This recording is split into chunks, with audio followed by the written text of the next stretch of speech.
अपने दुख की चर्चा करेगा, अपनी समस्या का समाधान चाहेगा, कहां जाए, इत्यादि इत्यादि। इसी को भटकना कहा जाता है। जिसका मन सद्गुण निरोग हो गया है, जिसका मन स्वस्थ हो गया है, पवित्र हो गया है, वह भटकता नहीं है। पवित्र, निरोग, शुद्ध, ये सारे के सारे शब्द जो मन के लिए प्रयोग किए जाते हैं, इनका अभिप्राय सद्गुण इतना ही है कि ये मन परमात्मा के साथ जुड़ चुका हुआ है। इसके अतिरिक्त इस संसार में कोई दूसरा साधन दिखाई नहीं देता इसके पवित्रीकरण का। इसे संसार से हटाना चाहते हो तो एक ही साधन है, इसे परमात्मा के साथ आपको लगाना होगा। ओ बुल्लिया रबदा की पावनाए एथों पुटना त्या थे लावना।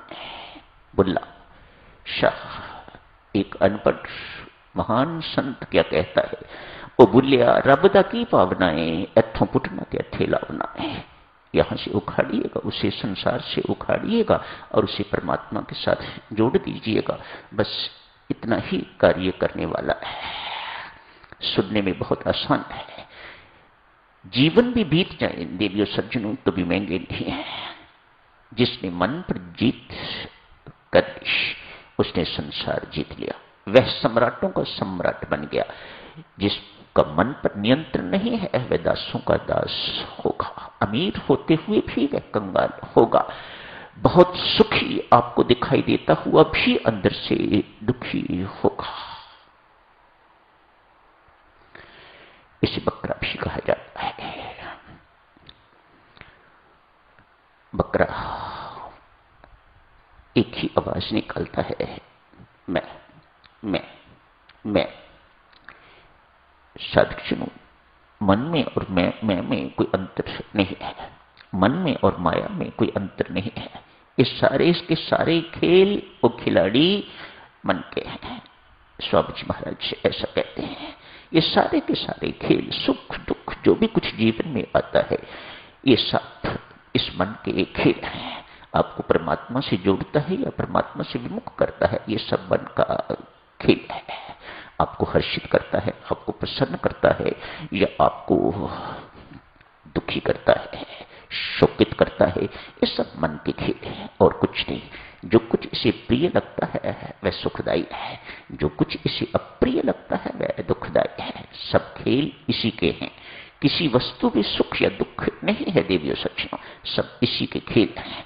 जिसको ये सुखद घोषित करता है उससे सुख मिलता है, जिसे ये दुखद घोषित करता है उससे दुख मिलता है। किसी वस्तु में, किसी व्यक्ति में सुख दुख देने की सक्षमता नहीं है। ये निर्णय करने की भी सक्षमता किसी में नहीं है। ये सब कुछ मन ही करता है। इसलिए कितना महत्वपूर्ण है। एक चीज से बहुत डरता है और वह विवेक। विवेक कहां से मिलेगा? सत्संग से। इसलिए सत्संग में पहुंचने में मन जितनी बाधाएं प्रस्तुत करता है इतना कोई नहीं। क्यों? सत्संग में जाने से विवेक का उदय होगा और विवेक से ये बहुत घबराता है। आज एक राजा ने घोषणा कर दी, मैं अपनी पुत्री का विवाह एवं आधा राज्य उसे दूंगा जो मेरे इस बकरे को, एक बकरा था उसके पास, जो इस बकरे को संतुष्ट कर दे, तृप्त कर दे, मैं उसे अपनी पुत्री का हाथ दूंगा एवं आधा राज्य दूंगा। क्या करना है? आप इसका पेट भरो, इसे चारा दो, घास दो खाने को, पत्ती इत्यादि खाने को दो, मैं परीक्षा दूंगा। यदि पत्ती आगे करने से ये मुंह ना मारेगा तो मैं समझूंगा कि इसका पेट भर गया है। जो कोई भी इसका पेट भरेगा मैं उसे अपनी पुत्री एवं आधा राज्य दूंगा। बहुत बड़ा प्रलोभन है, कोई छोटा प्रलोभन नहीं है। एक राजकुमारी का मिल जाना और आधा राज्य मिल जाना और मामूली से काम, कोई काम, ये बहुत बड़ा काम नहीं है। अतएव एडी से सिर तक सब प्रयत्नरत है। आज एक संत महात्मा ने कहा, राजन मुझे बकरा दीजिएगा, मैं इसे तृप्त करूंगा। आज उसे अपने कुटिया में ले गए, जाके उसके आगे घास रखा है खाने को। जैसे वह मुंह मारता है तो उसके मुख पर डंडा मारते हैं। हट जाता है, पुनः मुंह मारता है, पुनः डंडा मारते हैं। डंडे से डरता है तो अपना डंडा छुपा लेते हैं ताकि ये डंडा देखे ना, फिर मुंह मारता है तो फिर संत मुख पर डंडा मारते हैं। आज कुछ खाने को नहीं मिला, पेट खाली है, उसके बावजूद भी मुख नहीं मार रहा, डंडे का डर है। आज इस प्रकार से पक्का हो गया है तो राजा साहब के पास ले गए। राजा साहब ने परीक्षा ली, पास हो गए। ये विवेक का डंडा है साधुजनों, इससे मन बहुत डरता है, बहुत घबराता है।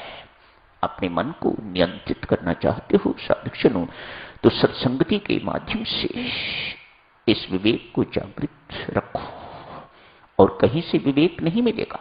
तुलसीदास कहते हैं सत्संग जो है वह परमात्मा की कृपा से मिलता है और विवेक सत्संग से मिलता है, कहीं बाजार बिकने की चीज नहीं है। आखिर देवियों सज्जनों, ये मन चाहता क्या है? आज चर्चा शुरू कर लेते हैं, कल इसे जारी रखेंगे। आखिर ये मन चाहता क्या है? हम क्या समझते हैं कि ये मन क्या चाहता है? आज साथियों, एक बहुत बड़ा सेठ, बहुत बड़ा इंडस्ट्रियलिस्ट एक संत महात्मा की शरण में गया है। उदास है, बहुत दिनों से उदास है।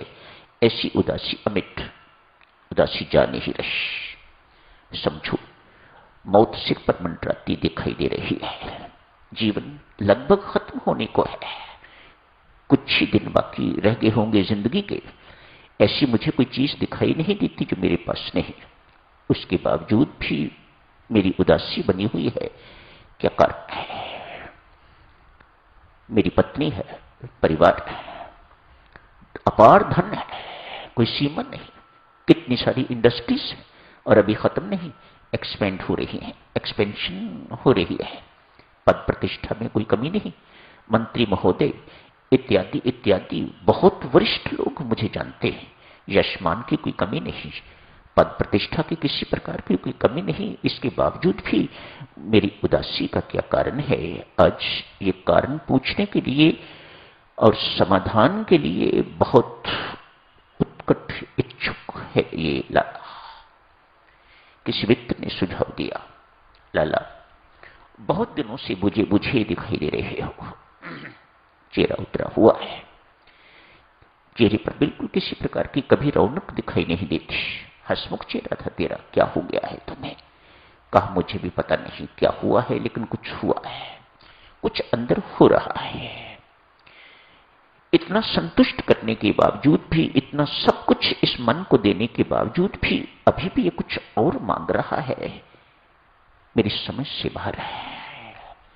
आज संत महात्मा के पास जाके यही निवेदन किया है, महात्मन मेरी अंतिम आस हो आप, मैं थक के हार के आया हूं, जीवन से थका हुआ व्यक्ति आज आपकी चरण शरण में आया है, मेहरबानी करके मेरी समस्या का समाधान कीजिएगा।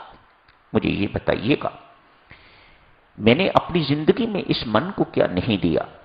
सब कुछ दिया हुआ है, हर तरह की फैसिलिटीज है, इतनी बड़ी कोठी है, मर्सिडीज की गाड़ियां हैं, एक शेवरलेट, एक मर्सिडीज या और बड़ी बड़ी गाड़ियां, इम्फाला इत्यादि ऐसे भी कही होंगी, किसी चीज की कमी नहीं, सुंदर संतान, वेल सेटल्ड, घर में किसी प्रकार की कमी नहीं। मेरी जानकारी बहुत है, मुझे इशारा करने की जरूरत है, हर एक का रुका काम बन जाता है, किसी को भी सिफारिश करता हूं मुझे ना नहीं होती। ये सब कुछ अपनी उपलब्धियां संत महात्मा को बता रहा है, इसके बावजूद भी महात्मन मेरा मन बहुत चंचल है, ये अभी तक तृप्त नहीं है, आखिर ये चाहता क्या है? आज साधुजनों यही समाप्त करते हैं, शुरू करते हैं संत महात्मा। लाला मन जिसे तू चंचल मान रहा है वह चंचल नहीं है, वह विवेकी है, वह नहीं चाहता जो तुम दे रहे हो, वह परमात्मा की भक्ति चाहता है, वह परमात्मा को चाहता है, वह भगवत प्रेम चाहता है, वह परम सुख चाहता है और आप उसे संकटालय में भेज रहे हो जिसे संसार कहा जाता है, दुखालय में भेज रहे हो जिसे संसार कहा जाता है।